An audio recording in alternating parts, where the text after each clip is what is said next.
Hello and welcome everybody, this is your host Learvok, and you are just in time for more DarkSiders.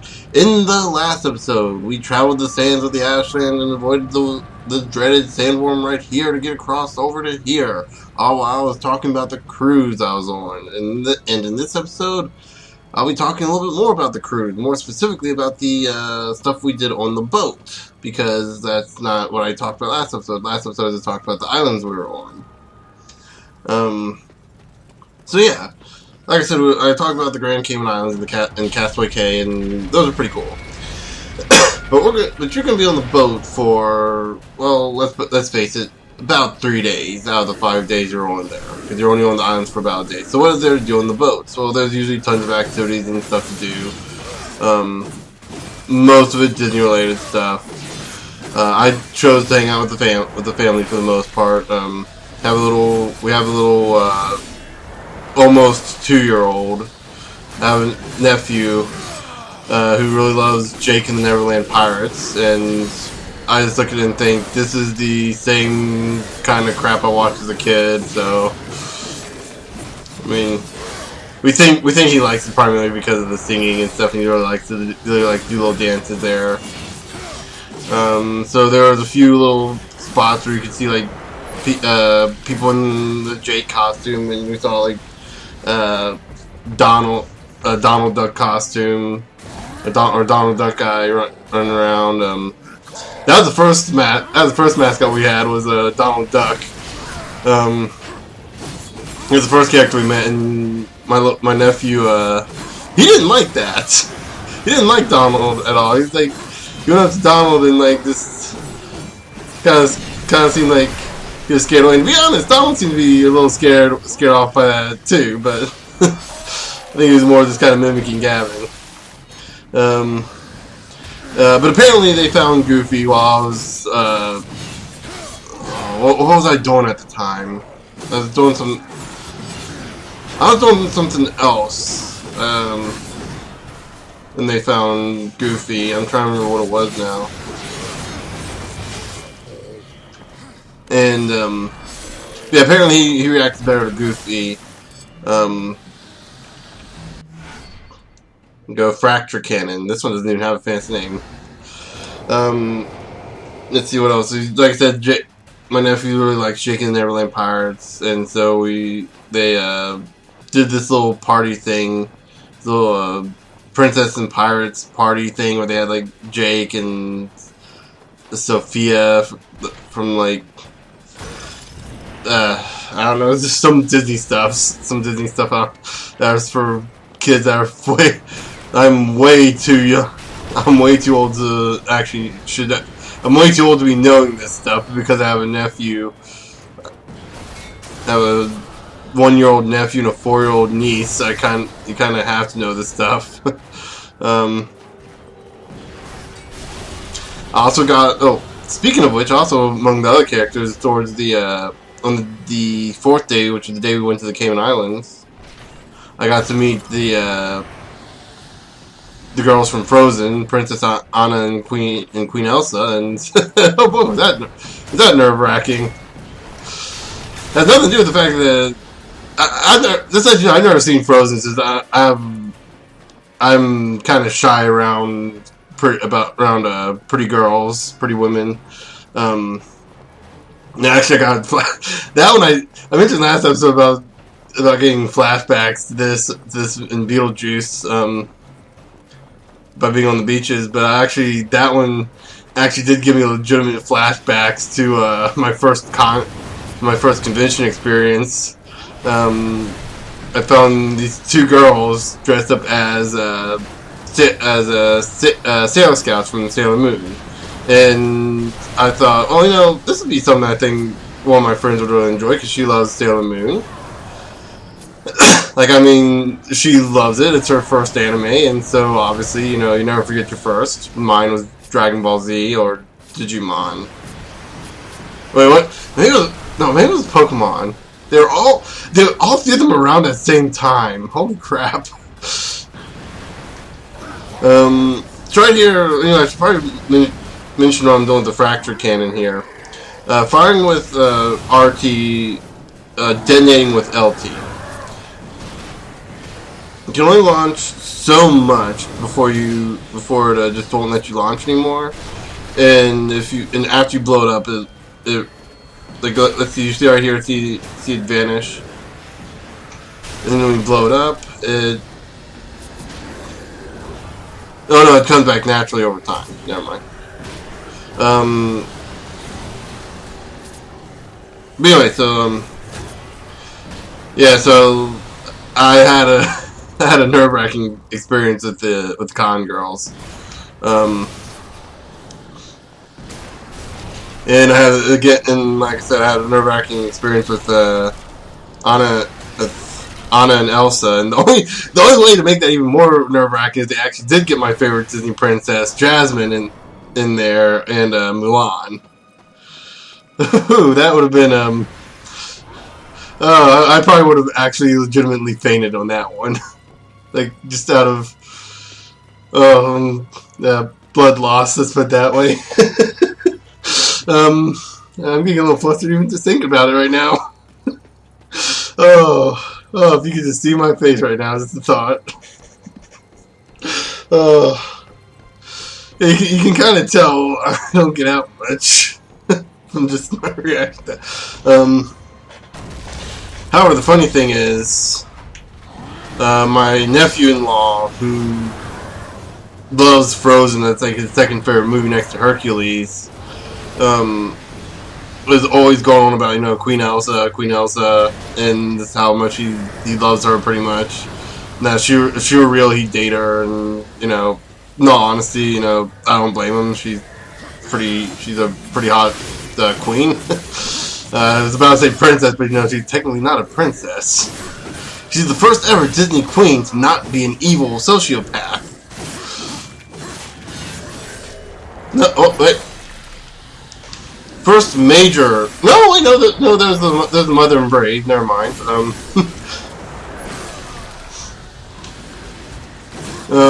never mind. She's the first princess to become a queen. I think that's it. She's the first princess to become a queen, and I just came here to get the health. I just dropped it to get the health, and I just keep fighting these guys. So yeah, as you can see, fighting with the fracture cannon is a lot better, even with the GIMP's controls. Especially against these bigger guys, because as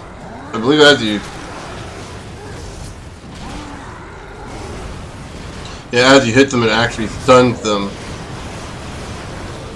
One thing I will say, in some situations like this one, fighting that guy is probably easier just with the without the weapon.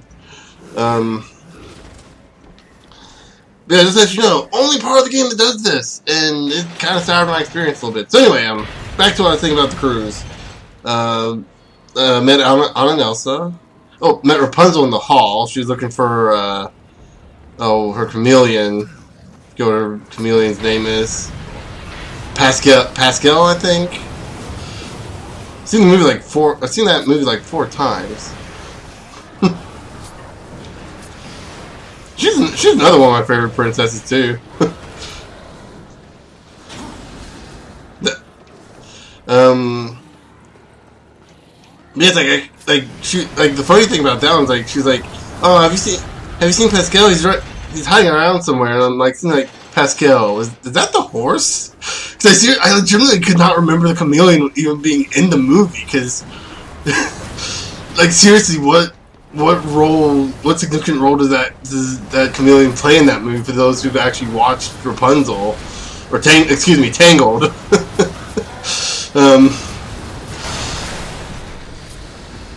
What role does that chameleon actually play? Does it play any role? No, I think it distracts her mother for a little bit. I think it distracts her mother for like a brief second. That's it. The reason I was thinking the horse is because the horse is such a memorable character. That horse is just... it's amazing! Especially when you see, what's his name, fighting him with a frying pan. Just such a funny scene. The horse is fighting a man with a. The horse has a sword, and the man has a frying pan. At least I remember it being a sword. I don't remember. It might have been something else.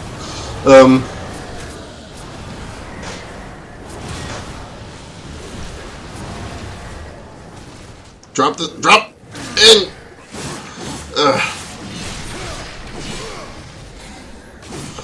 I was trying to drop the gun there so I could actually attack. And they get up close to you, and you really have no other choice. Come on. There we go. Let's see. Out on the ship, you see just about every Disney princess that wears a dress. So unfortunately, no, you don't get to see Jasmine. I was really disappointed at that. That is one thing. This one of them, like all the princesses are in the lobby area of the boat. And yes, cruise ships do have lobbies, typically like the main entrance for the ship. So yeah, it's like a cruise ship is basically just a mobile hotel. For those of you who aren't aware, it's just a mobile. Actually, it's kind of like it's more like a mobile theme park. In all honesty. Like, it's like a theme park minus the rides, and like the attractions are like just kind of ship activities. They're just like activities that you do with other people. That's really kind of what it is. Yeah, I saw Mickey several times. And geeked out a little bit on that, because you know it's Mickey. Come on. Regardless of what you think, if you grew up with Disney and you like Disney, you gotta like Mickey. I mean, no one. It's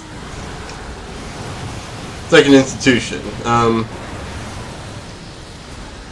trying to remember all the events we did. I don't actually think I did that many. Come to think of it, and we die. Oh, sweet. Oh, sweet. Okay, so we don't have to refight the battle. I don't think I actually died in this before.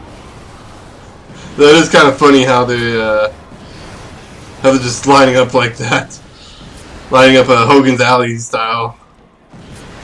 There's an obscure game for you. I guess maybe it's not so much obscure anymore because of Smash Bros. And Duck Hunt Dog.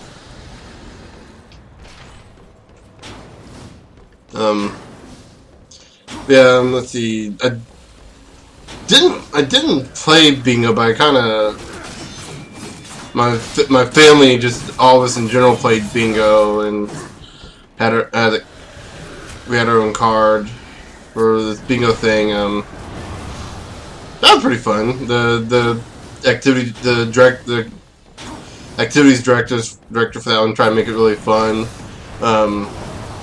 If you were close to getting bingo, if you're like one away from getting bingo, you're supposed to stand up.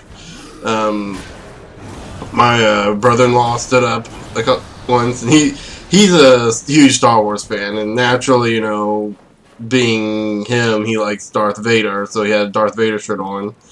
The guy made a joke about that, and then some other guy popped up. Actually, another guy got, I think, like a stealth bingo. He just shouted out bingo afterwards and didn't realize, you know, he had it. The activities director made a remark about him having to move to Tatooine and change his name to Luke Skywalker. He also made a bunch of terrible puns.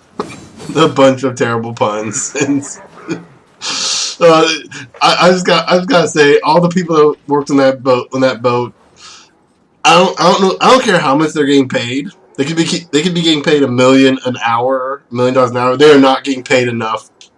They are not getting paid enough to be that entertaining. They are just far too entertaining. I think I may have mentioned last episode. I currently miss our waiters and hosts for the restaurants we went to. They were very entertaining. Again, they're very. Yeah, you know, they pay to be happy and pay to laugh, to smile and make you happy and all that. But no, you gotta love that kind of work where you have to be happy, or you're trying to make other people happy. I mean, it's not just about the money, it's about seeing the smiling faces. And in all honesty, it's like the pay on there probably isn't that great. The more you start thinking about it, the pay there probably isn't all that great. Like, cause I mean, and there we go.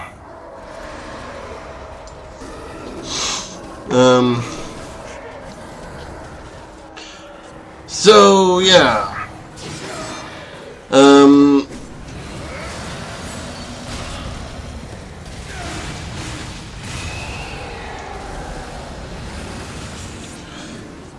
So, let's see, what else did we do?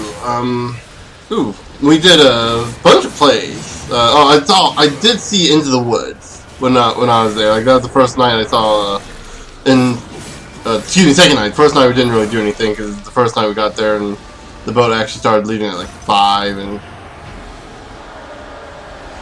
Oh, no. I did see Into the Woods on the first night. That's right, okay. Not a bad movie. If you like musicals, you'd love Into the Woods. And it takes like, for those that don't know, Into the Woods takes the story of Little Red Riding Hood, Rapunzel, let's see what else, Jack and the Beanstalk, and Cinderella, and I think another original story about a baker and his wife trying to have a kid. And kind of retells them in the traditional way, like in their old story ways. Like, you know, I'm sure many of you know this, but the Disney style stories that we grew up, you know, the happily ever after stuff, didn't exactly happen the way we've been told, you know. Cinderella didn't have till midnight to get her, to meet the prince, to go to the ball. She had 3... Well, technically she had as many days as she wanted, because she got caught on the 3rd day, sort of, because the prince covered the stairs in pitch, and that's where she got her, well, in this movie it was a gold slipper, instead of a ruby slip, or not ruby, sorry, I'm thinking of Wizard of Oz there, glass slipper in the traditional movie, so yeah, Red Riding Hood. Red Riding Hood is kind of about what you expect. That hasn't been changed much. Jack and the Beanstalk kind of the same. Though in the movie they make it a female giant, so that it's kind of cool. It's kind of cute. They even make a reference like a female giant. It's actually kind of clever. Yeah, like though I will say, Little Red Riding Hood kind of seems a little, let's put it this way, I'm fairly certain the wolf was really,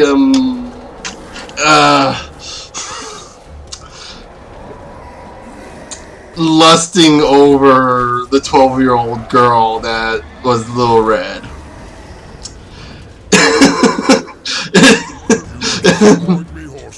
It didn't help that he was being played by Johnny Depp, and that he's wearing a suit. That he's a human wearing a suit that happened to have like a wolf cloth over it. They never referenced him as a human. And yeah, I know I'm just talking over this cutscene. He's got a horse, by the way. Yeah, this is gonna be a frustrating fight, if I remember correctly. There we go. I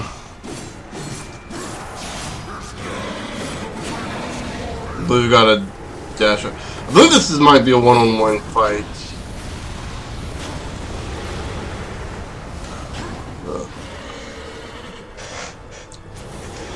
But anyway, so yeah, like the wolf is a humanized version of the big bad wolf. Done intentionally, but I don't think like I said, they never reference him as a human in wolf's clothing. They just reference him as the wolf. And like I said, he's played by Johnny Depp, and it's just amazing. It's just he's only in the movie for like 10 minutes, but he's like, the best part of the movie. I'm not kidding. He's like, seriously, the best part of the movie. The movie is good. The movie is great. The woman that got playing Meryl, excuse me, the woman that got playing the witch, who's like the main, not the villain, but like kind of the main antagonist. Like she's kind of the one that starts everything, sort of. But she also tries to fix everything. Is Meryl Streep, who's apparently a very famous actress. I don't know anything else about her aside from she's in that god-awful Mamma Mia movie a couple years ago. And the only reason I know that is from Nostalgia Critic. Whose most recent review of this, I believe, as of this recording was...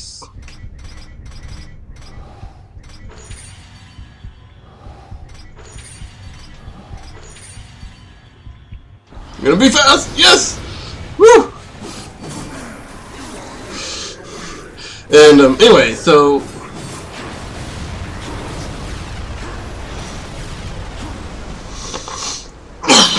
Excuse me, so yeah, she's pretty good. Oh my god, she's, again, probably second favorite character, and then next to Johnny Depp's character. Just so over the top and awesome. Yeah, it's like they're all told like the actual stories, and then I seriously thought the movie was over about halfway through, and it's like everything wraps up in the middle, and they do like a happily ever after moment, like everyone's happy to get what they want, to get what they wished for, and they do this happily ever after scene, and it's like.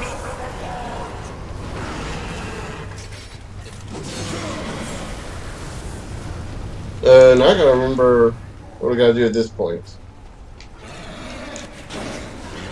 Do we have to? What do you think you're doing? Oh, that's... That thing's lost its mind. Kill it! Look, that was actually part of the story. We're actually gonna get into a pretty fun part of this mission. Here in a bit, once, you know, we tame our horse. Which I'm trying to remember what... Ruin, that's it. Excuse me. Yeah, and they do like what happens happily ever after, like this, like the consequences for getting what you wished for and having no work for it. Is essentially what the whole theme of the movie is. It's pretty good. Like I said, it's pretty good. Also, among other movies I saw, I also saw Big Hero 6 in there, in 3D, unfortunately, and the 3D was not worth it. I know a lot of people love 3D. Actually, I'm not sure if anyone really loves. A lot of Hollywood wants you to believe that people love 3D. My major complaint is I wear glasses, so wearing glasses over that makes it harder to see, and taking off the glasses makes things harder to see. I'm not like, 100% blind without glasses. I have just a mild astigmatism, so taking my glasses off right now and looking at the screen right now, I can still see my screen recording 43, 30, something, 50 right now. I can still see that fairly clearly. Right here I can see, the description here fairly clearly. If I get too much further back, I won't. Like seeing, I'm looking on my second monitor here. I'm looking at a Bandicam, and I can barely read the what's on, like the writing on that. I can barely read the numbers for Audacity, my audio recording software. So I mean, it's not like terrible, but yeah, it's still annoying, and watching something like Big Hero 6 where you want to see all the details makes it harder. Not only that, but also the fact that the 3D glasses themselves darkens the screen, and also because of the nature of 3D and how it works, it also cuts the resolution, whatever your resolution is, by half. Which means that they have to upscale the resolution double what they normally do. It's like 1080p would have to be like the next one up, and then they had to scale that back down, which upscaling and downscaling is. Okay, there you go. So that was a right bumper. Sorry, I was looking at my controller there. The right bumper does the boost. It takes up a little bit of a meter, much like with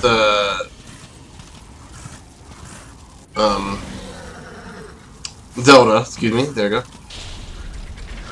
It takes up a little bit of the meter. I think if your meter is completely depleted, it'll refill it all. I could be wrong. Let me go and test it out real quick.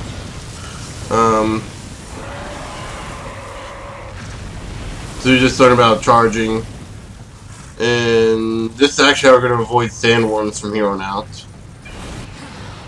Oops.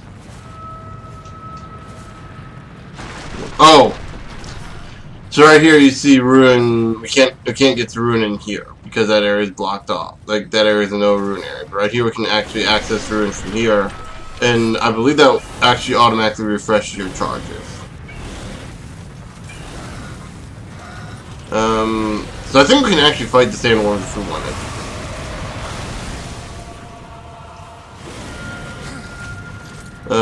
What's his name have to say? There we go. Did you see that? There was something glowing in its mouth right before it turned you into Huh. If we can actually target these things, we can actually. Oh right, because you want to use. Okay, so you want them behind you, so or it actually doesn't matter where you have them. Damn. One thing about using Ruin, you cannot use any weapon aside from. Damn it, screwed that one up.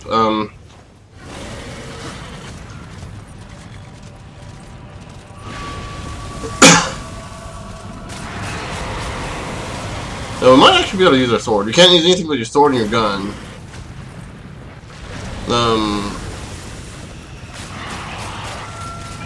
Actually, oh, that's right. You got to charge at the last second. Yeah. Okay, that's right. Okay. So I'm sorry. I'm trying to remember all this stuff while we're talking about a cruise. What else? What other shows did I see? I saw a magic show by this new magician called Drew Thomas, who has now officially become my third favorite magician. If you're wondering who my first two are, it's Penn and Teller.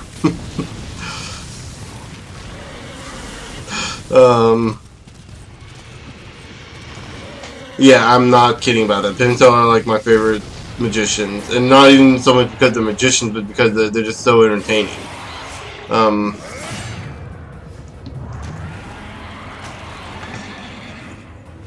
But yeah, so Drew Thomas I thought was pretty entertaining. He did this one pretty neat trick with sand. Like he used like different colored sand, put it into water, like this water that he turned black, like he dyed pitch black. But that was only practice. And then the biggest and meanest of them all. Okay, let me see the map now, Joker. There we go. And like he put the sands in the different colored sands in there, and he pulled them out dry and everything, or at least dry as far as we know. I couldn't really see from the. I was in the nosebleed section essentially, pretty far back. Yeah, the Walt Disney Theater on the boat was actually pretty filled to the brim every night. Like for the 3 nights we had stuff.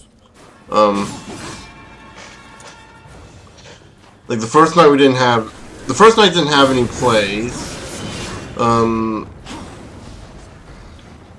The second night had the Drew Thomas show. Or the first night did have a play. I didn't watch it. Or I didn't know about it at least. I think the first night they had movies playing in that one. Just like they had in the other theater. Like the Drew Thomas show, which speaking of which I later on went to see the adult show, which, wasn't as good. It was still entertaining, but it was like, he only had like 15 minutes to do like, he only did like 3 tricks. And the last one he did a variation on the song Woman in Half trick, you know, one of the classics, and tried to prove, you know, oh, this is how I can disprove, because everyone's, you know, proving the trick to be, you know, phony and stuff, and he did his own variation. He actually even got people to go up and, you know, test to make sure it was for real. He had like 5 people do that. He had like 5 people up there participating in the trick, and like I even actually overheard them talking after the show about, like, you know, how he could have done it, and like one of them's just like one of them pointed out the major flaw, like his hostess, I forgot his assistant skirt being up at the end where the rest of her body wasn't, and stuff like that. It's pretty neat. Like the whole, and it's a pretty neat little discussion they were having. Like, you know, I think a lot of people probably caught that too. But like it's not so much the fact that that's an actual trick, but it's the fact of how he did it. That's as you grow up, it's not so much about the magic and mystery of it that he had as a kid, but it's more or less about how you do it, and like the idea of how it's done. Because it's really impressive to me anyway to kind of figure this stuff out, and it actually gives me more of an appreciation for magic when I see how it's done and the skill that's needed for it. And figuring it out on your own too is kind of cool too. Like, then when they finally do eventually reveal the trick in a few years, once their popularity has waned, you know, like the Masked Magician. For those of you who remember the '90s, for those of you that don't, type in Masked Magician into YouTube. You can find a few of the episodes where he reveals some pretty cool tricks, and some of them are done even today. Are still even done today, and like they're still damn impressive. And he just goes around and there's like this miniseries of this world famous magician who didn't reveal himself until the very end, doing what pissed off other magicians. It was actually pretty cool. And you like show the trick and then like go through and like explain how it was done in detail, and like, you know, like do like slow motion takes and stuff, and they kind of like reveal these like see-through walls and whatever was necessary for you to figure it out. But if you figure it out, like, you know, took the smoke and mirrors away, and you know what do you have? You just have the trick, and it's kind of cool. And like I said, that gave me that as a kid gave me an even greater appreciation for magic. But anyway, this is gonna be a rather long episode as I talk about the other stuff, isn't it? Let's see what else. The other nights were just plays. I saw Toy Story the musical, which it was cute. It was kind of a cute little musical version of Toy Story. The guy that played Woody was pretty good. The guy who played Buzz Lightyear was kind of meh. Songs were really corny and cheesy. The woman they got to play Sid was just, again, give that woman a freaking medal for her ability to play a 10-year-old punk kid and take the most hated character, who I swear to God, and I don't use that term lightly, mind you, I swear, the kid in the movie Sid, the actual Sid in the movie, looked just like a kid in my second grade class. At the time, I think I was in second grade when the movie came out, and I hated that kid so much, and I was like, I imagine that being that kid. That was, yeah, I was like, that, because I'm not gonna lie, I was pretty much Andy. As far as Toy Story goes. I played with my toys, I still do play with my toys even now. I still play with my toys, I know a lot of people probably say that's childish and stuff, but you know, screw you guys. I still have, I still play with toys. It's kind of it's what you buy them for. Toys should be played with, not hung up on the wall, which is what my brother-in-law does. And you know what? I kind of disapprove of that, but you know, again, it's his choice. I'm not gonna sit here and tell him it's wrong. It's just what my personal beliefs are.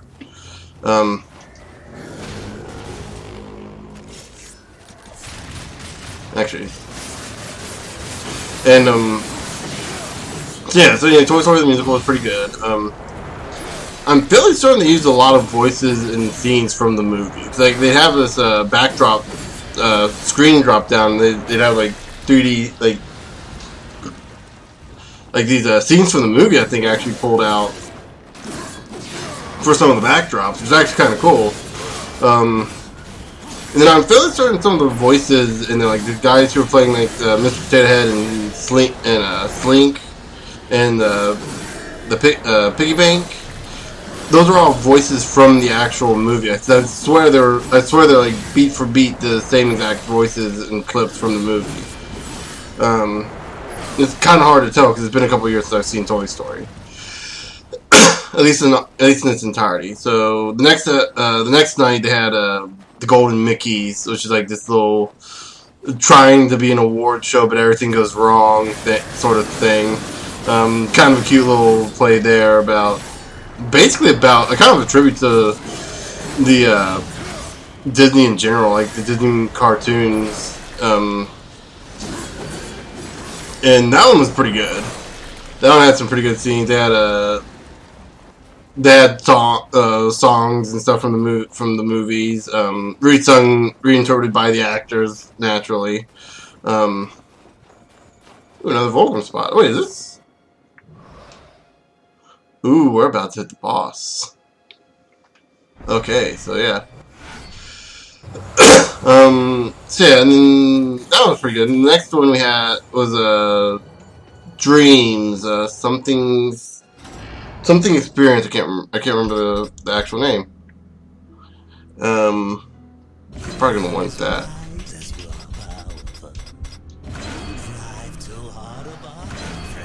And I want some of that.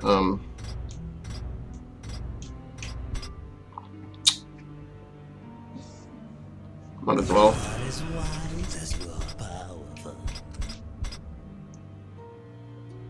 Ooh, okay, that'll be good. Oh, there you go. I probably should upgrade Blade Geyser once more. Excellent choice. What else here? Anything else we can buy? Okay. And Dreams was actually pretty good. It was the story of a quote unquote little girl, following her dreams, and her dreams happen to be related to Disney stories. And she meets Peter Pan, and then they start talking about like Cinderella, Little Mermaid, Lion King, Aladdin, and stuff like that. And they have a bunch of these different songs from those movies. Those are really good. Those are really elaborate. That was like they definitely saved the best one for last. But yeah, I think that's about all I can really talk about. That's really nothing else more. So yeah, I think I'm going to go ahead and end the episode off here for now. So the next episode will be heading towards that thing and fighting it. The Stygian. But until then, I'll see you guys later.